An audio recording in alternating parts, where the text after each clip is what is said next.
Bokaro steel plant से जुड़ी और इसकी वजह से उत्पन्न हुई समस्याओं को लेकर कोऑर्डिनेशन बैठक। झारखंड के मुख्य सचिव अलका तिवारी और सेल के अध्यक्ष अमरेंद्र। बोकारो स्टील से जुड़े हुए सभी मसलों को साधने का समेकित प्रयास। विस्तारीकरण, नियोजन, रोजी रोजगार और वन भूमि की सुरक्षा का उठा मामला। गांवों के पुनर्गठन और पंचायत के गठन को लेकर भी हुई चर्चा। बोकारो को विकास की गति मिले तो स्थानीय लोगों की न हो अनदेखी, इस पर भी की गई चर्चा। रांची में हुई बैठक रही बेहद अहम। Steel authority of India limited SAIL के बोकारो स्टील प्लांट से जुड़ी हुई और स्टील प्लांट की वजह से पैदा हुई समस्याओं को एक साथ साधने की कोशिश हुई। यह प्रयास हुआ कि औद्योगिक विकास हो, देश की आर्थिक ताकत बढ़े। देश की आर्थिक औद्योगिक प्रगति में सेल अपनी भूमिका में आगे बढ़े तो स्थानीय लोगों के चेहरे पर भी मुस्कान आए और उन्हें भी लगे कि यहाँ कारखाना होने का उनके लिए अर्थ है। यह भावनात्मक मंथन झारखंड सरकार के मुख्य सचिव अलका तिवारी, सेल के अध्यक्ष अमरेंदु प्रकाश के साथ हुई कोऑर्डिनेशन बैठक में हुआ। मुख्य सचिव अलका तिवारी के नेतृत्व में आयोजित इस बैठक में बोकारो स्टील प्लांट के अधिकारी, वन विभाग के अधिकारी, जिला प्रशासन के अधिकारी, झारखंड के डीजीपी अनुराग गुप्ता, बोकारो के उपायुक्त Ajay Nath Jha, inspector general of police operation Michael Raj S, वन विभाग के सचिव अब्बू बकर सिद्दीकी आदि मौजूद थे।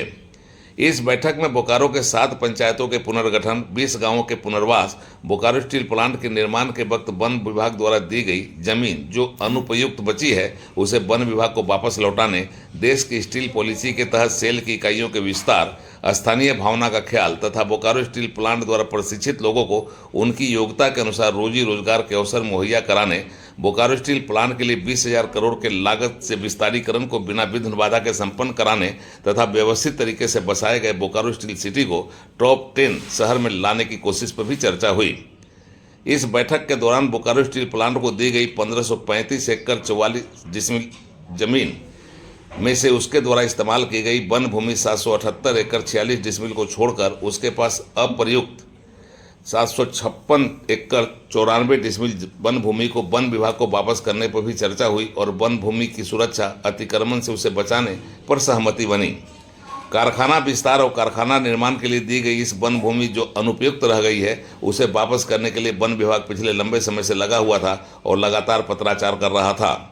तेतुलिया मौजा और सतनपुर मौजा की दी गई वन भूमि पर अतिक्रमण के बाद बोकारो स्टील प्लांट द्वारा हाथ झाड़ लेने और भू माफियाओं द्वारा फर्जी कागजातों के जरिए जमीन की खरीद बिक्री शुरू करने के मामले को वन विभाग ने गंभीरता से लिया और बोकारो स्टील प्लांट को दी गई वन भूमि के 1-1 इंच का हिसाब किताब मांगना शुरू किया था।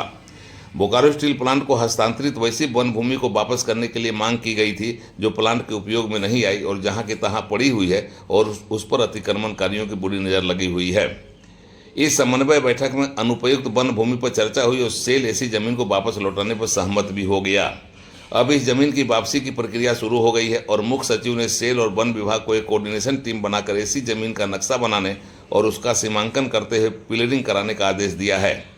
बोकारो में प्रस्तावित अमृतसर कोलकाता इंडस्ट्रियल कॉरिडोर के लिए जमीन तथा अन्य तरह की समस्याओं पर भी गौर किया गया। इस बैठक में बोकारो के गरगा डैम की मरम्मत और वहां की खाली जमीन पर पर्यटन विकास की संभावनाओं पर गौर करते हुए बेहतर पर्यटन स्थल के विकास पर भी जोर दिया गया। इस बैठक में बोकारो स्टील प्लांट की जमीन पर अतिक्रमण के मसले पर गंभीरता से गौर करते हुए बताया गया कि स्टील प्लांट की 1932 एकड़ जमीन पर अतिक्रमण है। बोकारो को देश के टॉप 10 शहर बनाने पर भी चर्चा हुई। सेल अध्यक्ष ने बोकारो के 20,000 करोड़ से प्रस्तावित विस्तारीकरण से आर्थिक औद्योगिक गतिविधियां तेज होगी और सेल में एक व्यक्ति को नौकरी मिलेगी तो 7 स्थानीय और बाहरी लोगों को भी रोजगार का अवसर मिलेगा, ऐसी बातें कहीं।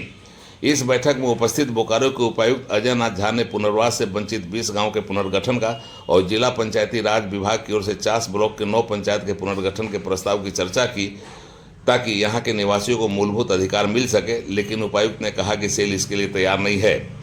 उपायुक्त के सवाल पर सेल के अध्यक्ष अमरेंदु प्रकाश ने प्रबंधन की ओर से अपना नजरिया स्पष्ट किया और कहा कि हमारी मंशा किसी को उजाड़ने की नहीं है।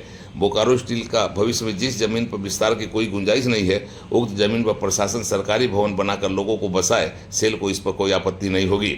झारखंड सरकार और steel authority of India limited के बीच आयोजित यह कोऑर्डिनेशन बैठक काफ़ी अहमियत वाली रही और इस बैठक में बोकारो की समग्र चिंता का समाधान करने की कोशिश हुई।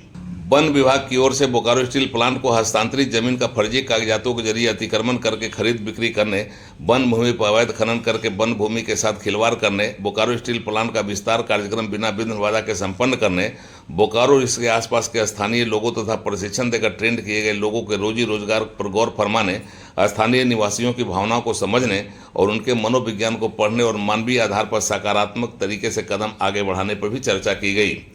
इस बैठक का महत्व इसलिए भी बढ़ जाता है कि बोकारो स्टील प्लांट से अपेक्षा रखने वाले स्थानीय और विस्थापितों द्वारा नियोजन को लेकर बार बार आंदोलन करते हुए बोकारो स्टील प्लांट के खिलाफ सड़क पर उतरने की प्रवृत्ति और निकट भविष्य में 20,000 करोड़ के निवेश से बोकारो स्टील प्लांट के विस्तार का कार्यक्रम का मुद्दा ज्वलंत है।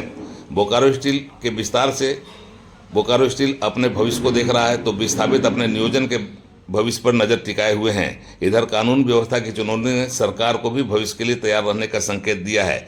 कुल मिलाकर यह कोऑर्डिनेशन बैठक सारे मसलों पर समाधान निकालने का एक प्रयास था और इस प्रयास में जिला प्रशासन और सेल ने और झारखंड सरकार ने एक समग्र कोशिश की है जो काबिल तारीफ है। रांची से उड़ान लाइव की एक्सक्लूसिव रिपोर्ट।